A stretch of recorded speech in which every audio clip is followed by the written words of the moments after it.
Bendiciones, mis amados. Espero que estén teniendo un hermoso día. Que el Señor les bendiga en esta hora.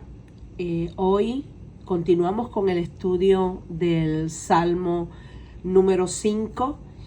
Este es un salmo que comienza con un lamento y continúa con alabanzas y pide que Dios castigue a los malhechores y enemigos por la rebeldía de ellos hacia Dios. Es un salmo también de David que termina con una bendición extendida a todos aquellos que confían en Dios. Como podemos observar, este salmo lleva por título Plegaria pidiendo protección. Vamos a resaltar el título, Plegaria pidiendo protección.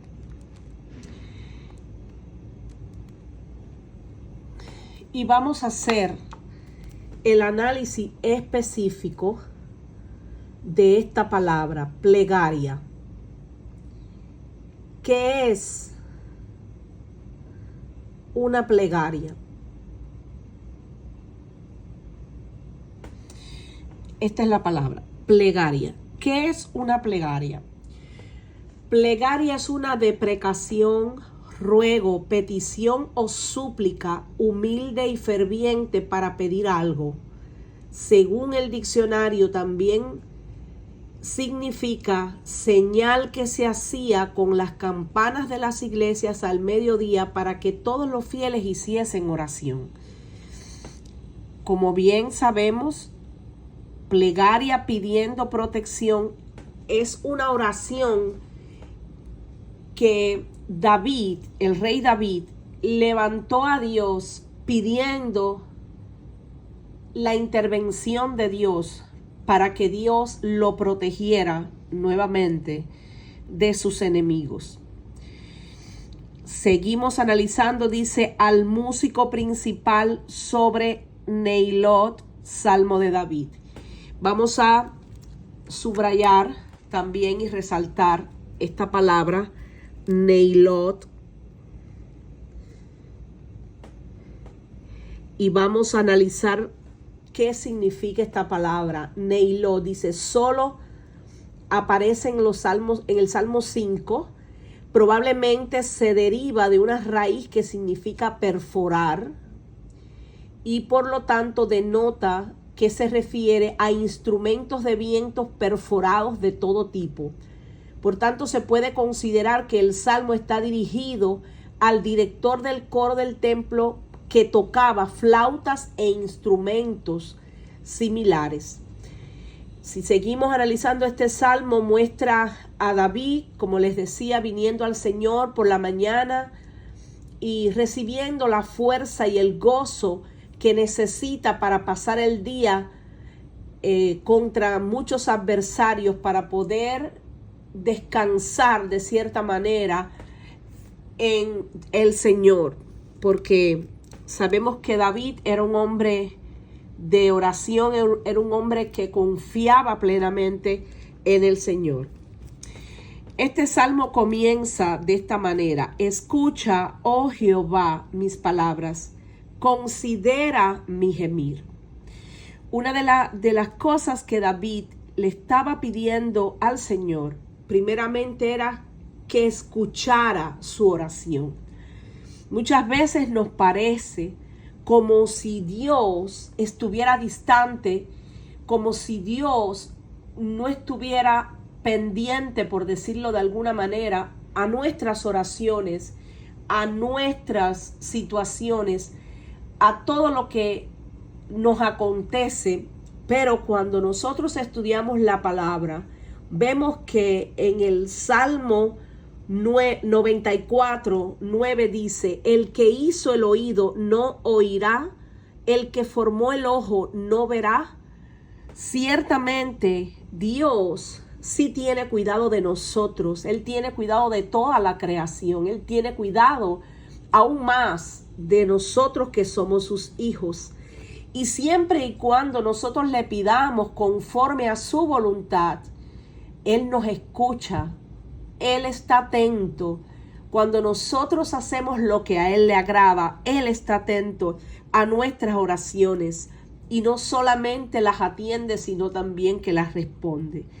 Pero en medio de la desesperación del salmista, él decía: escucha, oh Jehová, mis palabras, considera mi gemir. ¿Y qué es lo que significa esta palabra, gemir?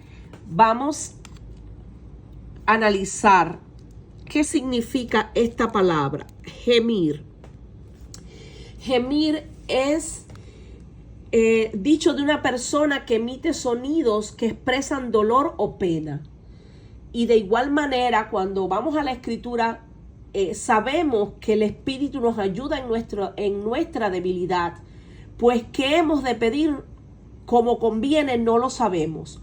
Pero el Espíritu mismo intercede por nosotros con gemidos indecibles. Eso aparece en Romanos 8:26. Ahora, en Romanos 8:34 dice: ¿quién es el que condenará? Cristo es el que murió, más aún el que también resucitó y que además está a la diestra de Dios, el que también intercede por nosotros. Es decir, que nosotros tenemos dos intercesores.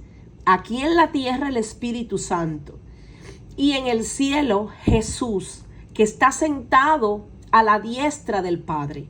Por eso que cuando Jesús parte al cielo, le dice a sus discípulos: yo no los dejaré huérfanos. Yo les voy a enviar el Espíritu de Dios, mi Espíritu, el Espíritu de Jesucristo. Yo se los enviaré y Él los guiará a toda verdad. Él, la persona más maravillosa que existe, Dios mismo, el Espíritu Santo, Jesús les dijo a sus discípulos: a ustedes les conviene que yo me vaya, porque cuando yo me vaya, vendrá a vosotros el otro consolador, el que también los va a consolar. Y he aquí, yo estoy con ustedes todos los días hasta el fin del mundo. Por eso, muchas veces no sabemos a la hora de orar cómo pedir. No sabemos en muchas ocasiones qué hacer. Pero qué bueno que Dios sí está atento. Qué bueno que Jesús intercede por nosotros. Qué bueno que el Espíritu de Dios intercede con esos gemidos indecibles. Y este gemido se refiere también como cuando muchas veces las palabras no le salen uno en muchas ocasiones cuando está en angustia, cuando está muy abrumado por los problemas. Muchas veces no sabemos ni siquiera cómo expresar nuestra preocupación y nuestro dolor, al punto que a veces tratamos de emitir alguna palabra, pero no nos sale la palabra. Pero ahí, precisamente en esa debilidad, es donde Dios interviene, es donde el Señor, que conoce nuestro corazón, nos ayuda. Él se glorifica en medio de nuestra debilidad. Vamos a seguir analizando acá ahora el versículo número 2. Dice: está atento a la voz de mi clamor, Rey mío y Dios mío, porque a ti oraré. Una de las cosas que David había comprendido era dedicar su oración al único que lo podía ayudar, al único que nos puede socorrer en los momentos más difíciles. David había experimentado el abrazo de Dios. David había conocido la intervención de Dios en los momentos más difíciles y oscuros de su vida. Él sabía que clamar al Dios Altísimo era la única solución a sus problemas. Por eso decía: a ti, oh Señor, lloraré, oh Jehová, de mañana oirás mi voz. De mañana me presentaré delante de ti y esperaré. muy de mañana, desde que amanezca, aun cuando el sol no ha salido, ahí yo me presentaré delante de ti, Señor. David le decía, tú vas a escuchar mi voz, porque como yo les decía en el salmo anterior, el número 4, estuvimos analizando que es como si se repitiera este mismo sentir, porque el salmista decía, yo mismo oraré con mi voz, tú me vas a escuchar, tú me vas a escuchar a mí cuando yo clame a ti, Señor. Es importante saber que muchas veces pedimos oración a hermanos, pedimos oración a los pastores, y es bueno porque la Biblia dice orad los unos por los otros, pero Dios desea que nosotros, cada uno de nosotros que somos sus hijos, nosotros mismos vayamos a su presencia. Él quiere escuchar nuestra voz. Él quiere que nosotros le pidamos. Él sabe de nuestra necesidad, pero Él desea que tú y yo vayamos a su presencia y derramemos nuestro corazón a Él. Por eso seguimos analizando, dice este versículo 4, porque tú no eres un Dios que se complace en la maldad. El malo no habitará junto a ti. Y cuando vemos este mismo verso, pero en la Nueva Traducción Viviente, dice lo siguiente: oh Dios, la maldad no te agrada. No puedes tolerar los pecados de los malvados. Por tanto, los orgullosos no pueden estar en tu presencia, porque sabemos que Dios al altivo mira de lejos. Sabemos que Dios a los humildes mira de cerca, pero aquellos que se engrandecen, aquellos que no tienen en cuenta a Dios, que creen que son autosuficientes, que no necesitan de Dios, por su orgullo, por su vanidad, por su vanagloria, consideran que están bien, consideran que lo que hacen, pues lo hacen bien y que no necesitan de cierta forma la intervención de Dios. Pero por eso es que la Escritura dice que Dios a los altivos mira de lejos, pero a los humildes mira de cerca. Es decir, Dios habita en la altura de la santidad, pero también en aquellos que son humildes de corazón. Seguimos en el versículo 5, dice: los insensatos no estarán delante de tus ojos, aborreces a todos los que hacen iniquidad. ¿Y qué significa la palabra insensato? Vamos aquí a señalar la palabra, a resaltarla. Los insensatos.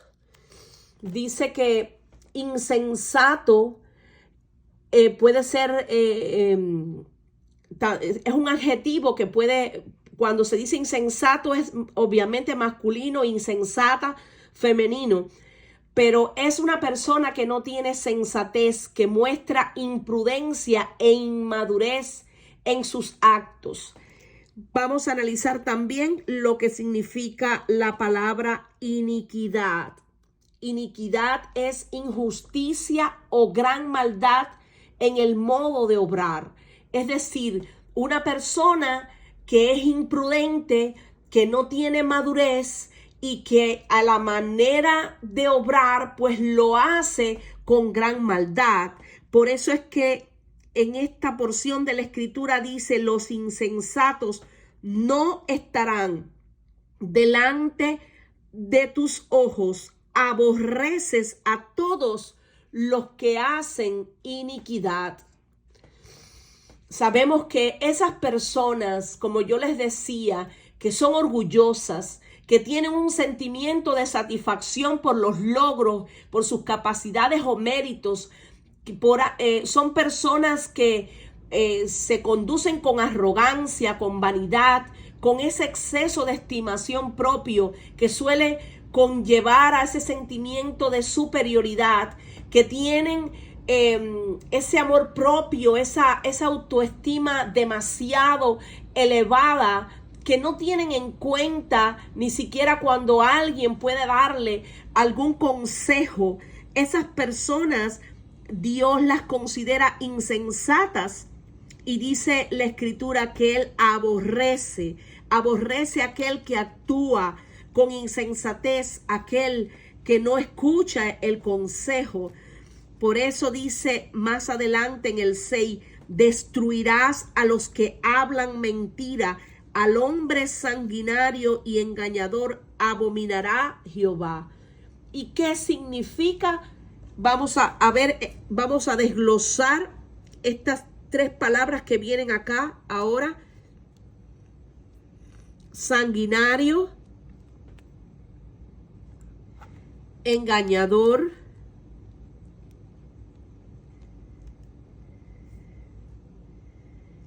y la otra era aborreces a todos los que hacen iniquidad, los que hablan mentira. Aquí está. Es decir, los mentirosos. Destruirás a los que hablan mentira. Míralo acá. A los que hablan mentira, es decir, a los mentirosos. Al hombre sanguinario y al hombre engañador.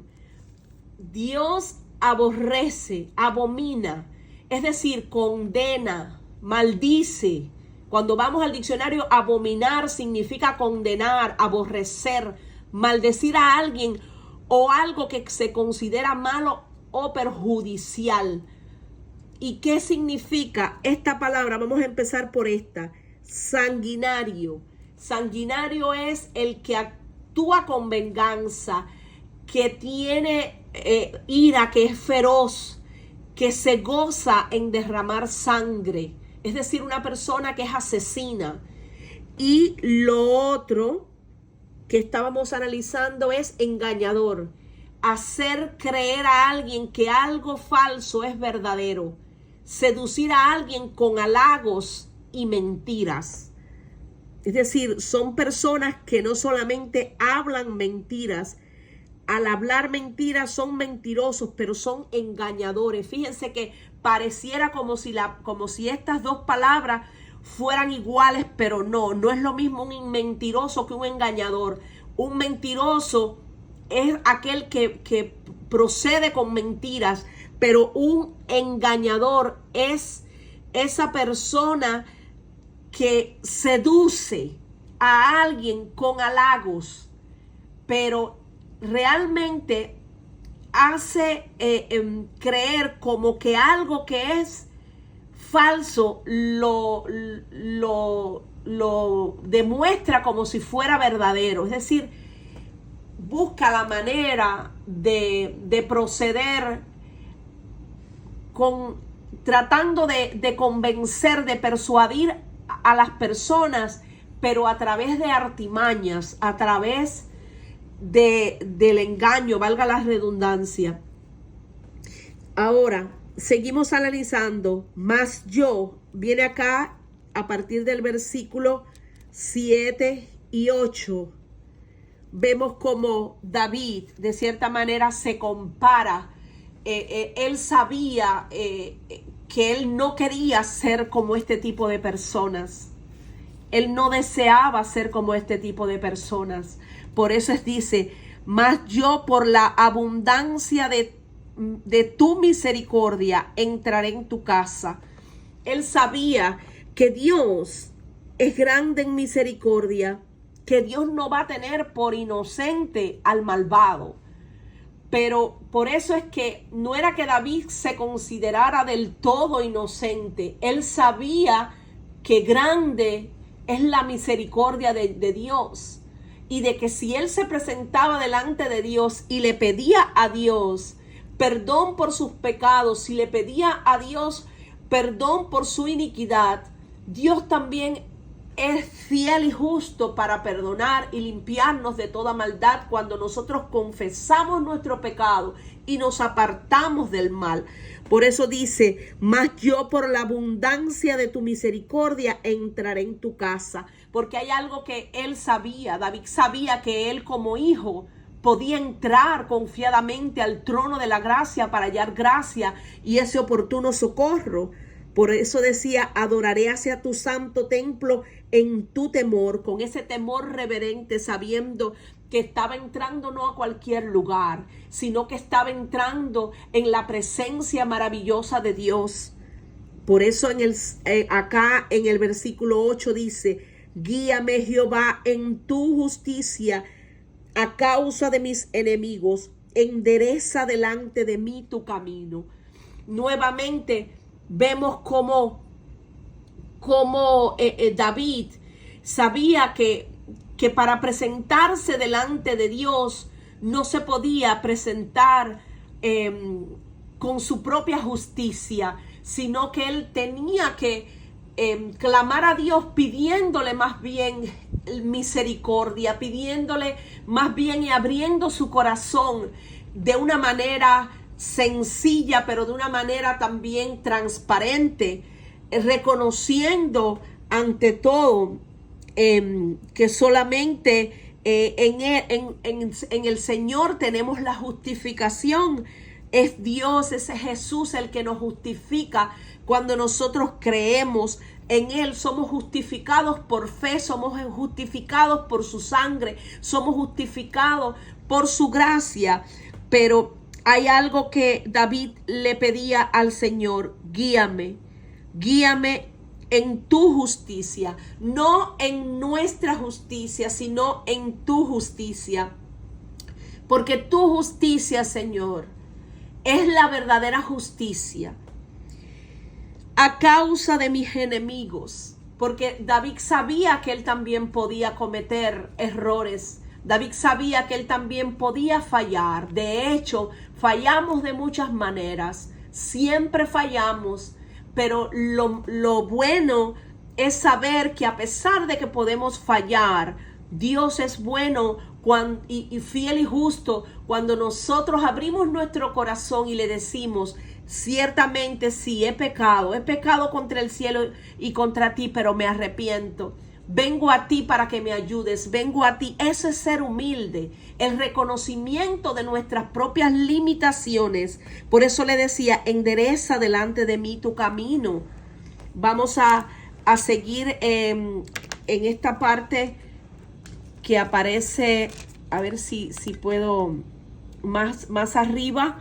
Dice: porque en la boca de ellos no hay sinceridad, sus entrañas son maldad, sepulcro abierto es su garganta. Miren cómo él hace una comparación. Aquí, en este verso 9, hay un símil. Aquí hace una comparación David. Vamos a leerlo hasta aquí, hasta Lisonja. Dice: porque en la boca de ellos no hay sinceridad, sus entrañas son maldad, sepulcro abierto es su garganta, con su lengua hablan lisonjas. Ahora, vamos a analizar esta palabra. Porque en la boca de ellos no hay sinceridad. David sabía que se estaba enfrentando a personas que no eran sinceras, a personas que actuaban con hipocresía. Por eso es que dice: sus entrañas son maldad. Y viene aquí y lo compara con un sepulcro. Lo compara con un sepulcro. Sepulcro abierto es su garganta. Este es el símil, sepulcro abierto. ¿Qué cosa es sepulcro abierto? David usó aquí este símil para describir mediante la compasión, refiriéndose a objetos conocidos para explicar que lo que hablamos pone de manifiesto lo que somos interiormente. Un sepulcro es una tumba, y la frase sepulcro, en este caso sepulcro abierto, significa que sus palabras ponen de manifiesto la corrupción de sus corazones. Es decir, él comparaba que todo lo que esas personas hablaban lo hacían con lisonjas. Lisonja, ¿qué cosa es lisonja? Es una alabanza exagerada y generalmente interesada que se hace una persona para conseguir un favor o ganar su voluntad. Por eso dice, con lisonja consigue un ascenso. Es decir, con palabras dulces, con palabras amables, pero que en el interior de esa persona, en el corazón de esa persona, no hay esa sinceridad. Es decir, son personas que te pueden hablar, como bien dice la escritura, sus palabras son blandas como mantequilla, pero guerra hay en su corazón. Es decir, son más suavizadas que el aceite, pero guerra hay en su corazón. Son personas que te pueden hablar de cierta manera muy, muy bonito, como uno dice, habla muy bonito, pero realmente dentro de sí tiene odio, tiene otro tipo de intención. Pero como sabemos, Dios, que es el que escudriña la mente y el corazón, Dios sabe lo que hay. Por eso es que la escritura dice, de la abundancia del corazón habla la boca, porque una persona puede fingir tal vez por un tiempo, pero no todo el tiempo. Y al final David había descubierto quiénes eran ellos. David sabía que a pesar de que lo halagaban, porque él era el rey, a pesar de que venían con quizás este tipo eran personas lisonjeras, es decir, que venían con palabras edulcoradas, con palabras muy, muy lindas, pero David sabía cuál era la verdadera intención de esos corazones. Por eso los comparaba con un sepulcro abierto. Cuando nosotros analizamos esta palabra sepulcro, ¿qué cosa es un sepulcro? Es el ataúd donde ahí adentro lo que hay es muerte, pero también huesos y carne putrefacta con tremendo mal olor, con todos los gusanos afuera. Es decir, era algo horrible, que apestaba, que era algo muy desagradable. Una persona no puede estar mucho tiempo cerca de un sepulcro abierto, porque la infección y el mal olor que hay en el lugar es insoportable. Entonces, una comparación de que estas personas eran personas detestables, eran personas insoportables, eran personas que fingían un amor que realmente no sentían. Por eso él que llegó a descubrir eso, porque David era un hombre de oración, David era un hombre que tenía comunión con Dios, y Dios les revelaba la intención de muchas personas.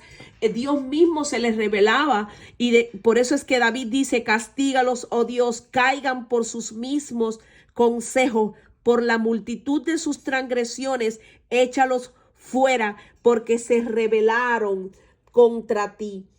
Y en otra versión, en esta de la Nueva Traducción Viviente, dice, mis enemigos no pueden decir la verdad, su deseo más profundo es destruir a los demás. Lo que hablan es repugnante como el mal olor de una tumba abierta, su lengua está llena de adulaciones. Oh Dios, declara a los culpables y haz que caigan en sus propias trampas. Expúlsalos a causa de sus muchos pecados, porque se rebelaron contra ti. Vemos cómo David estaba enojado. David estaba ya de cierta manera, yo diría que agotado de tener que lidiar con estas personas. Y aunque David era un hombre misericordioso, a veces en estas expresiones podemos notar su angustia, pero también su enojo por todo lo que estaba sucediendo. Sabemos que Dios en su palabra nos dice que nosotros tenemos que al orar, tenemos que pedir pues por aquellos que nos insultan, por aquellos que nos murmuran, por aquellos que nos persiguen. Más bien tenemos que bendecir y no maldecir, que constantemente tenemos que orar por aquellos que se levantan contra nosotros, porque es Dios el que nos va a hacer justicia.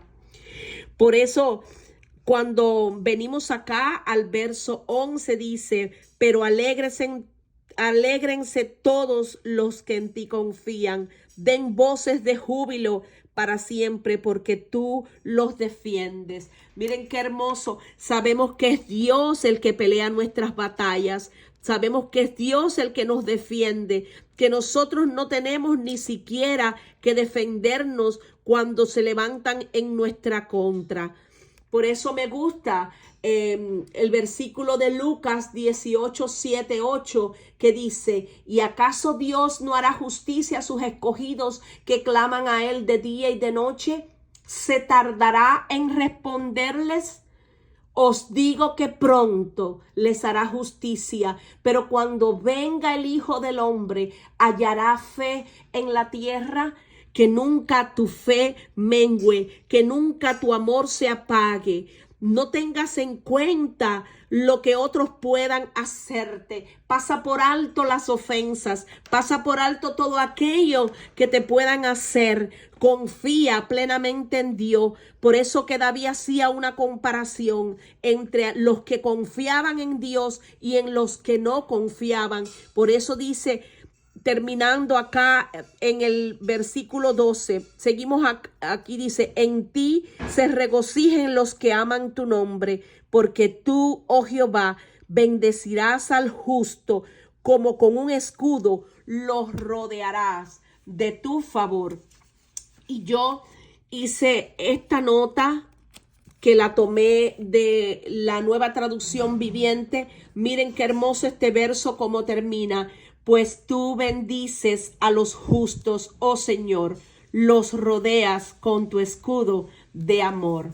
Qué bueno que nosotros podemos tener ese abrazo de Dios. Qué bueno que Dios está pendiente de todo en nuestras vidas, del más mínimo detalle. Qué bueno que podemos correr a sus brazos de amor para recibir el consuelo, para recibir la respuesta, para recibir la guianza, para recibir la protección, para recibir todo, pero sobre todas las cosas, su amor, porque su amor es como un escudo alrededor nuestro. Que el Señor les continúe bendiciendo, mis amados, y nos seguimos en este estudio que espero que sea de gran bendición como lo ha sido para mí. Hasta luego y muchas gracias.